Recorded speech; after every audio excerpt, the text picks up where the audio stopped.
ये कहानी है जॉर्डन नाम के ऐसे व्यक्ति की जिसको शेयर मार्केट का एक ऐसा सीक्रेट राज पता चल जाता है जिससे वो चंद महीनों में करोड़पति से करोड़पति बन जाता है। उसकी लाइफ एकदम से बदल जाती है। पहले जहाँ उसे छोटी छोटी नौकरियों के लिए एक ऑफिस से दूसरे ऑफिस जाना पड़ता था, दर दर की ठोकरें खानी पड़ती थी, लेकिन शेयर मार्केट ने उसे इतना पैसा दिया कि अब वो लोगों को नौकरी पर रखता था और वो भी खुद की कंपनी में, और पूरे मजे से जिंदगी जी रहा था। लेकिन फिर एक दिन उसके साथ कुछ ऐसा खतरनाक होता है जिससे उसका ये पैसे का गुमान चकनाचूर हो जाता है और उस पर मुसीबतों का मानो जैसे पहाड़ टूट पड़ता है जिसको उसने सपने में भी नहीं सोचा था। चलिए जानते हैं कि आखिर रोडपति से करोड़पति और फिर करोड़पति से रोडपति जॉर्डन कैसे बन गया और उसके आगे क्या हुआ उसके साथ। तो कहानी की शुरुआत में हमें स्ट्रैटन ओकमॉन्ट नाम की एक बड़ी स्टॉक ब्रोकर कंपनी को दिखाया जाता है जिसका मालिक जॉर्डन बेलफोर्ट है, जो अपने ऑफिस के कर्मचारियों के साथ गेम खेल रहा होता है। जॉर्डन अपनी लाइफ काफी आराम से जी रहा होता है, जिससे हमें पता चलता है कि उसके लिए इस दुनिया में सबसे ज्यादा जरूरी पैसा है। जॉर्डन अपनी लाइफ के इस मुकाम तक कैसे पहुंचा, इस बारे में वो बताता है कि अमीर होने से पहले वो भी एक नॉर्मल इंसान ही था जिसका पूरा बचपन एक नॉर्मल मिडिल क्लास फैमिली में बीता था। जब वो 22 साल का था तब अपने बड़े बड़े सपने पूरे करने के लिए न्यूयॉर्क सिटी में वॉल स्ट्रीट नाम की एक जगह पर पहुंचता है और उस समय उसकी एक वाइफ भी होती है जिसका नाम टेरेसा होता है। वॉल स्ट्रीट दुनिया का सबसे बड़ा फाइनेंशियल मार्केट है। जॉर्डन वहाँ पहुँचकर रॉथस्चाइल्ड नाम की बैंकिंग फर्म में एक स्टॉक ब्रोकर की नौकरी ज्वाइन करता है, जिसमें वो बड़ी बड़ी कंपनीज के शेयर्स और स्टॉक्स को बड़े बड़े बिजनेसमैन को खरीदवा कर उन्हें बेच देता है। जहाँ वो जॉब करता था वहाँ के बॉस का नाम मार्क होता है। जब जॉर्डन मार्क से मिलता है तो मार्क उसकी तारीफ करने लगता है क्योंकि उसने इंटरव्यू लेने वाले आदमी को ही शेयर्स बेच दिए थे। और आज की जॉब खत्म करने के बाद मार्क जॉर्डन को ड्रिंक के लिए लेकर जाता है। मार्क जॉर्डन को टिप्स देता है कि उन्हें तो बस बड़े बिजनेसमैन को अपनी बातों में फंसाकर उनको ज्यादा से ज्यादा शेयर्स बेचना है, जिससे उनको लगेगा कि वो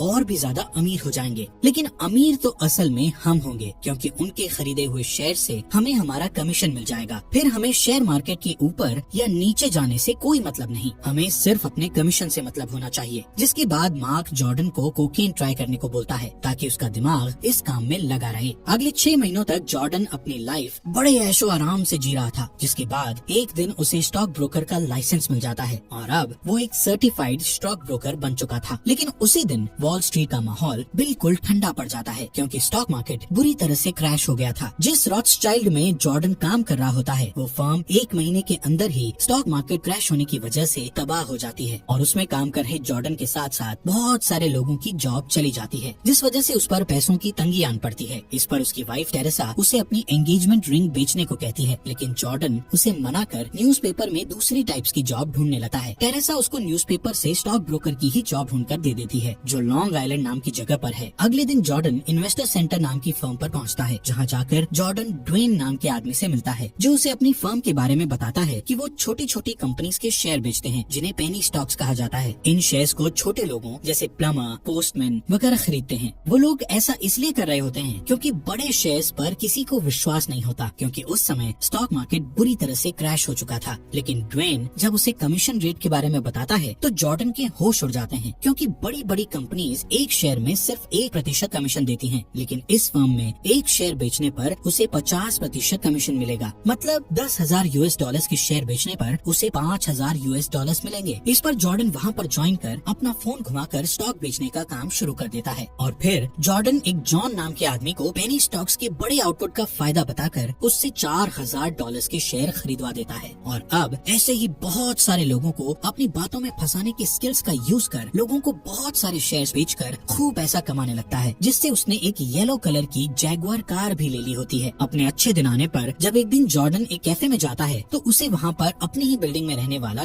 डॉनी नाम का एक आदमी मिलता है जो उसे पहचान लेता है और उसकी कार देखकर उससे पूछता है कि वो क्या काम करता है। जॉर्डन उसे अपने स्टॉक ब्रोकर होने का बताता है। डॉनी को उसकी इस बात पर विश्वास नहीं होता, इसलिए वो उससे उसकी पिछले महीने की इनकम पूछता है। जॉर्डन उसे $72,000 बोलता है। डॉनी को उस पर अभी भी विश्वास नहीं हो रहा था तो वो जॉर्डन से प्रूफ मांगता है और कहता है कि अगर ये सच हुआ तो वो अपनी नौकरी छोड़ देगा जिसमें वो फर्नीचर बेचने का काम करता है। इस पर जॉर्डन उसे अपने पैसों की स्लिप दिखाता है, जिसे देखते हुए डॉनी अपने बॉस को कॉल कर अपनी नौकरी छोड़ देता है और कुछ दिन में ही वो दोनों एक दूसरे के काफी अच्छे दोस्त बन जाते हैं, जो साथ में हर नशा करते हैं। और जॉर्डन डॉनी को स्टॉक ब्रोकर की ही नौकरी दिलाकर उसको काम सिखा देता है। कुछ समय बाद दोनों दोस्त एक छोटे से गैराज को रेंट पर लेकर अपनी खुद की स्टॉक ब्रोकर फर्म स्टार्ट कर देते हैं, जिसके लिए वो अपने आसपास के ही लोगों को पकड़ते हैं जो ड्रग और वीड स्मगलर होते हैं, जिन्हें सेल्स की काफी अच्छी नॉलेज होती है। बातों बातों में जॉर्डन एक आदमी को एक पेन बेचने को बोलता है, पर वो आदमी बहाना बना देता है। फिर जॉर्डन ब्रैड नाम के ड्रग डीलर को ये पेन बेचने को बोलता है। ब्रैड जॉर्डन को उसका नाम एक पेपर पर लिखने को बोलता है, पर जॉर्डन कहता है कि उसके पास पेन नहीं है। तभी ब्रैड उसे पेन खरीदने को बोलता है, जिसे देखकर जॉर्डन काफी खुश हो जाता है। वहाँ बैठे लोगों को कुछ समझ नहीं आता, पर जॉर्डन उन्हें समझाता है कि किसी को भी कोई चीज बेचने से पहले सामने वाले के दिमाग में उस चीज की डिमांड क्रिएट करो, जिसके बाद तुम उसे वो चीज सप्लाई कर दो, जिसे मार्केट में सप्लाई एंड डिमांड कहा जाता है। और इस बात को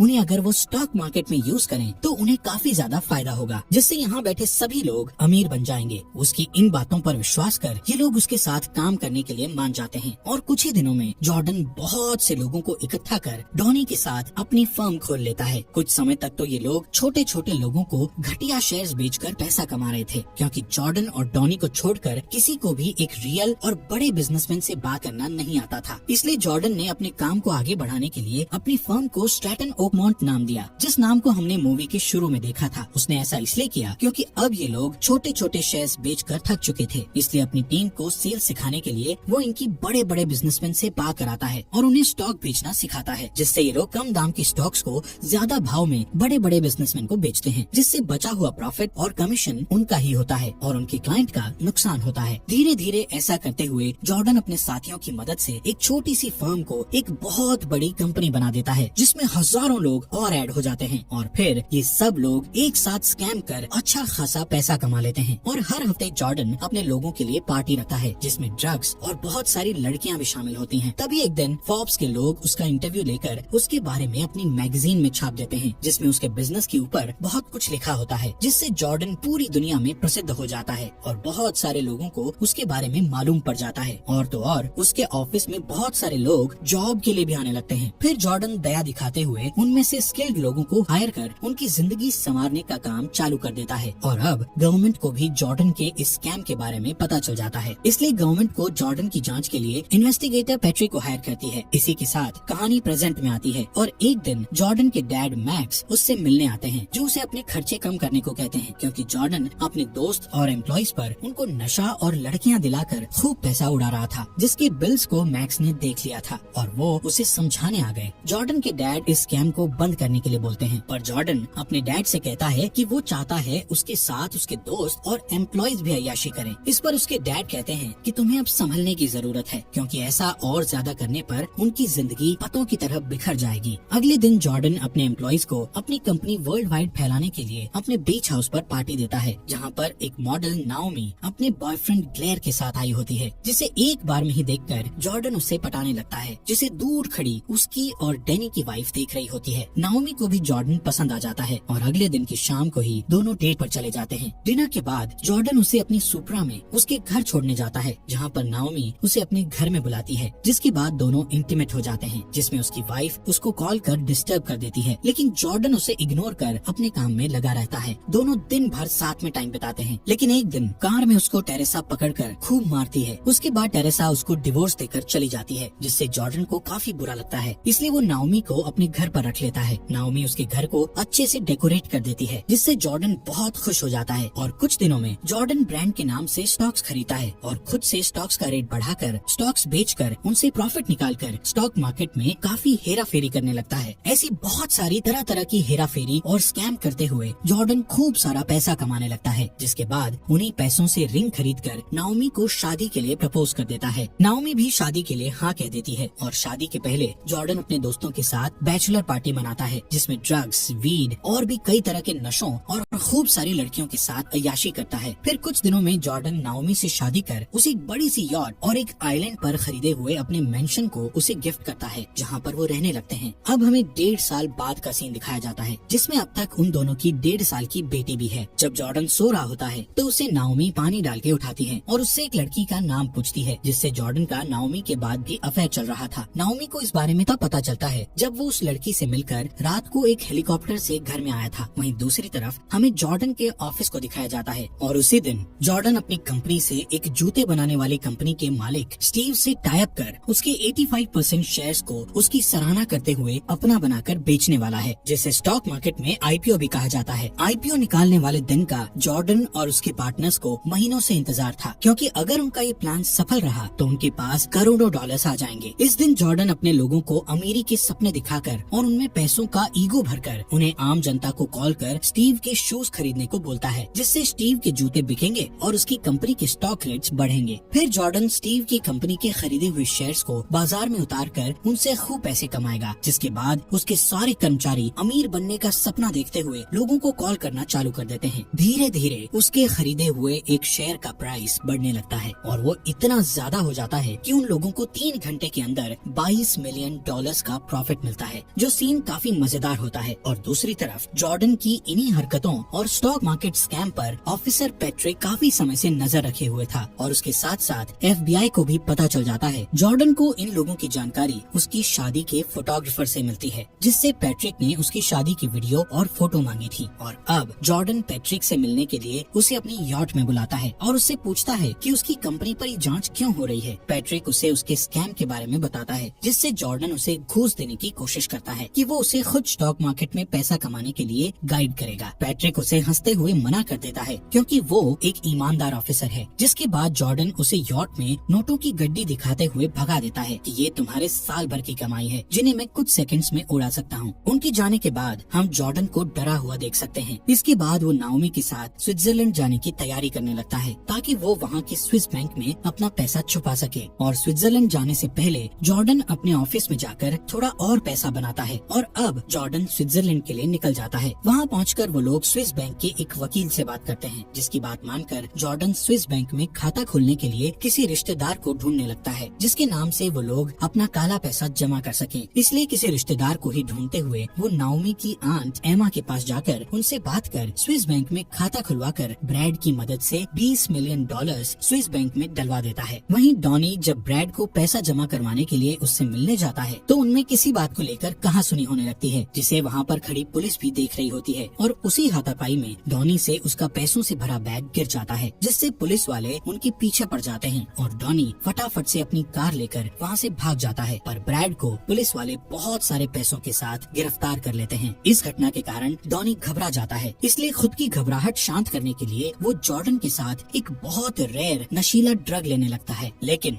ड्रग के एक्सपायर होने के कारण उन्हें नशा नहीं होता। तभी जॉर्डन के पास उसके ही हायर किए हुए प्राइवेट डिटेक्टिव का कॉल आता है, जो उसे किसी फोन बूथ से बात करने को बोलता है। जब जॉर्डन उससे बात करता है तो उसका इन्वेस्टिगेटर उसे बताता है कि FBI वाले उसके कॉल्स रिकॉर्ड कर रहे हैं, क्योंकि ब्रैड उनकी गिरफ्त में चला गया है, जिससे जॉर्डन को डॉनी पर गुस्सा आने लगता है। लेकिन तभी उससे बात करते करते जॉर्डन को डॉनी की लाई हुई ड्रग का असर होने लगता है, जिससे वो नशे में रेंगते हुए अपनी कार तक जाने लगता है। लेकिन उसका पैर उसकी कार के हैंडल में फंस जाता है, जो सीन काफी मजेदार होता है। तभी उसे नाओमी का फोन आता है, जो उसे बता रही होती है कि डॉनी नशे में किसी स्विस आदमी से बात कर रहा है, जिसकी बदौलत उन्हें स्विस बैंक में खाता खुलवाया होता है। ये सुनकर जॉर्डन धीरे धीरे अपनी कार को बिना कहीं ठोके घर तक पहुंचता है और डॉनी से फोन छीनने लगता है। उसे ऐसा करते देख उसकी बच्ची डर जाती है और जॉर्डन डॉनी से नशे की हालत में ही ब्रैड की बात पर उससे लड़ने लगता है। और लड़ाई करने के बाद जॉर्डन सोने चला जाता है। जब अगले दिन उसकी नींद खुलती है तो वो अपने सामने 2 पुलिस वालों को देखता है। ये लोग उसे कल रात को जब वो नशे की हालत में कार चला रहा था, जिसमें उसने बहुत तोड़फोड़ करी, उसके लिए उसे लेने आए थे। जब वो बाहर आता है तो अपनी कार को देखकर चौंक जाता है, क्योंकि उसकी सुपरा की हालत बिल्कुल भी ठीक नहीं थी, जिसे देखकर हम ये पता लगा सकते हैं कि उसने कैसी कार चलाई होगी, क्योंकि नशे की हालत में उसे लग रहा था कि उसने गाड़ी सही चलाई, लेकिन वास्तविकता में बहुत बेकार। और अब जॉर्डन वहाँ से भी छूट जाता है, क्योंकि पुलिस वालों के पास उसके खिलाफ कोई सबूत नहीं होता और ब्रैड भी 3 महीनों की जेल की सजा काटकर वापस आ जाता है। ये जॉर्डन के लिए खुशखबरी इसलिए थी क्योंकि उसने डॉनी का नाम नहीं लिया, लेकिन उसके बाद गवर्नमेंट उस पर बहुत ध्यान रख रही होती है, जिस वजह से उसका क्राइम डिपार्टमेंट का एक दोस्त और उसके डैड मैक्स उसे समझाते हैं कि अगर वो स्टॉक मार्केट में घोटाले पर जुर्माना भरकर कंपनी से इस्तीफा दे दे तो उस पर कोई भी चार्ज नहीं लगेगा और बाकी की जिंदगी आराम से काट सकेगा। इसलिए जॉर्डन डॉनी को अपनी सीट देकर कंपनी से इस्तीफा देने लगता है। उसके ऐसा करने पर उसके साथी और एम्प्लॉइज को बिल्कुल भी अच्छा नहीं लगता, क्योंकि जॉर्डन उनकी लाइफ के सबसे खराब हिस्से में सही रास्ता था, जिसने उन पर भरोसा कर उनको जॉब देकर उनकी मदद करी थी, लेकिन उसी वक्त वो सभी को सरप्राइज कर देता है कि वो ये कंपनी छोड़कर नहीं जाएगा क्योंकि वो गवर्नमेंट के सामने झुक नहीं सकता। वहीं दूसरी तरफ जॉर्डन ब्रैड के जेल से बाहर आने के बाद उसके लिए पार्टी रखता है। जॉर्डन के गवर्नमेंट की डील ठुकराने पर अब पैट्रिक उसके पीछे फिर से पड़ गया होता है और अब वो उसको कंपनी के हर पेपर दिखाने के लिए नोटिस भेजना चालू कर देता है। फिर गवर्नमेंट अपने 3 एजेंट से जॉर्डन और उसके साथी स्टीव की कंपनी के आईपीओ के बारे में पूछताछ करने लगती है, लेकिन जॉर्डन का साथ देते हुए किसी ने भी अपना मुंह नहीं खोला, जिस पर गवर्नमेंट उसे देश न छोड़ने का बोलकर उसे जाने देती है। थोड़े दिन बाद जब जॉर्डन और डॉनी अपनी यॉट पर बैठे होते हैं, तभी उसके पास नाओमी आती है जो उसे बताती है कि उसकी आंट एमा मर चुकी है, जिसे सुनकर जॉर्डन शॉक हो जाता है, जिससे उसका दिमाग खराब हो जाता है क्योंकि उसके $2 करोड़ उस खाते में पड़े थे। इसलिए वो अपने स्विस एजेंट को कॉल लगाता है जो उसको जल्दी से उसके पास आने को बोलता है ताकि वो आंट एमा की साइन कॉपी कर जॉर्डन को उसका वारिस बना दे। अपने कैप्टन को बुलाकर जॉर्डन स्विट्जरलैंड के लिए निकल जाता है। रास्ते में एक तूफान आता है और उसी में उसकी यॉट में पानी भरने लगता है। तभी एक बहुत बड़ी लहर आती है जो यॉट को टक्कर मारकर तोड़ देती है, जिससे उनको बचाने इटालियन नेवी वहाँ पर आ जाती है। उनको बचाने के बाद जब जॉर्डन अपने एक प्लेन को उन्हें लेने बुलाता है तो वो भी पानी में क्रैश कर जाता है, जिससे जॉर्डन की आखिरी उम्मीद पर भी पानी फिर जाता है। अगले ही दिन जॉर्डन और उसके पार्टनर्स को एक एक करके FBI पकड़ लेती है और कोर्ट उसे जमानत के लिए उस पर $10 मिलियन का जुर्माना लगाती है। कुछ दिनों बाद जॉर्डन से डॉनी मिलने आता है और उससे उसके हाल चाल पूछता है। इस पर जॉर्डन उसे बताता है कि उसे वकीलों की फीस और पेनल्टी भरने के लिए घर को गिरवी रखना पड़ रहा है। इस पर डॉनी उसे पैसों की चिंता नहीं करने को बोलता है और अब जॉर्डन अपने वकील के साथ गवर्नमेंट ऑफिसर से मिलता है जो उसे उसके किए हुए स्कैम की सजा बताते हैं, जिसमें उसे 20 सालों की सजा होगी। जिसके बाद वो ऑफिसर से डील करने को बोलते हैं, जहां ऑफिसर्स उसे बताते हैं कि अब तक तुम्हारी जिसने भी मदद की उनका नाम बता दो, जिससे तुम्हारी सजा कम हो जाएगी। इस विषय पर जॉर्डन नाओमी से पूछता है कि उसे अपने दोस्तों के खिलाफ जाना चाहिए या नहीं, पर नाओमी उसका साथ नहीं देती और उससे डिवोर्स मांगती है और अपने बच्चों की कस्टडी अपने पास रखने को बोलती है, जिससे जॉर्डन को एक और झटका लगा है। लड़ाई में दोनों एक दूसरे पर हाथ उठा देते हैं। फिर जॉर्डन ड्रग्स लेकर अपनी बच्ची को नाओमी से छुड़वाकर उसके साथ अपनी कार में बैठ जाता है और वहाँ से निकलने के लिए जब अपनी कार रिवर्स मारता है तो नाओमी अपनी बच्ची के लिए गेट लॉक कर देती है, जिससे कार बड़ी तेजी से गेट को तोड़ते हुए एक बड़े से पिलर में टकरा जाती है और इस हादसे में दोनों बाप बेटी घायल हो जाते हैं। नाओमी अपनी बच्ची को वहाँ से ले जाती है। अगले दिन गवर्नमेंट के एजेंट उसके चेस्ट पर एक माइक लगा देते हैं ताकि वो उस पर और उसकी बातों पर नजर रख सकें। इस बार उसने गवर्नमेंट की डील को स्वीकार कर लिया, जिसमें वो उनको अपने लोगों के नाम देकर और गवर्नमेंट का गवाह बनकर अपनी सजा कम करा लेगा। जॉर्डन इस बारे में डॉनी को भी एक पेपर पर लिखकर बताता है क्योंकि उसे ऑफिसर्स ने इस बारे में किसी को बताने के लिए मना किया होता है। और अब अगले दिन वो सोकर उठता है तो उसको लेने कुछ ऑफिसर्स आए होते हैं जो उसको जेल ले जाने के लिए आते हैं, क्योंकि इन ऑफिसर्स को डॉनी के लिए लिखे हुए पेपर के बारे में पता चल गया था। उसी दिन FBI वाले जॉर्डन के ऑफिस में जाकर छापा मार देते हैं। डॉनी को इस बारे में पता चल गया था, इसलिए वो अपने कंप्यूटर से जरूरी फाइल्स हटा रहा था। जॉर्डन ने जिन जिन लोगों का नाम बताया होता है